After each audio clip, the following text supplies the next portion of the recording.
Well, howdy there, Internet people. It's Belle again.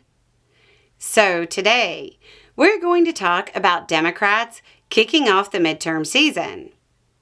The ads and videos feature an unlikely figure. John Bartman is a fifth-generation farmer in Marengo, Illinois, who grows soybeans and corn at Bartman Family Farms, outside of Chicago. The ad campaign is obviously targeting people associated with the agriculture industry. The ads will run to target Republican districts in Iowa, Kentucky, Michigan, Missouri, Ohio, and Wisconsin.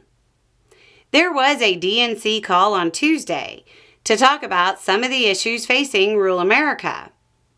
Bartman wasn't holding back and described the situation facing America's farmers as, quote, a man-made disaster caused by Donald Trump and his administration.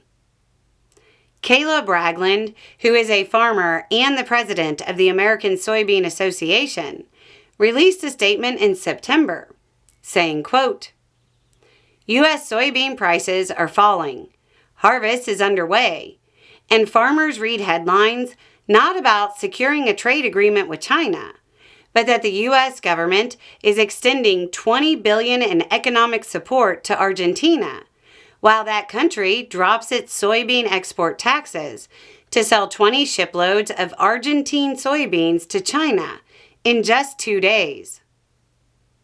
That bailout by the Trump administration may now reach $40 billion. Bartman touched on the dynamic as well, saying, quote, while American farmers suffer, who benefits? South America. Okay, so what does this tell us about the Democratic Party strategy going into the midterms? Well, this plays into 3 distinct strategies. First is hitting economic issues and offering an alternative. Second is targeting people who might have believed in Trump but are now suffering because of his policies. Again. The third is playing to the center. The first 2 are probably winning strategies. One brings out voters for their side. The other, at bare minimum, gives people second thoughts about showing up to vote for Trump.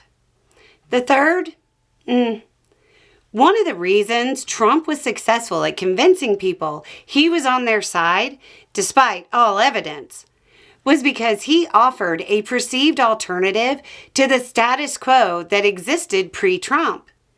Playing to center is a gamble, because it's playing into a system that generated a lot of discontent. Because let's be honest, while the pre-Trump status quo worked for more people than the Trump status quo, it didn't really work for most Americans.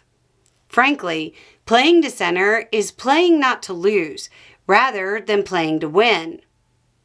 With the stakes right now, maybe they feel like playing not to lose is the most prudent course of action. But even if successful, it might create a situation where the pendulum swings back quickly.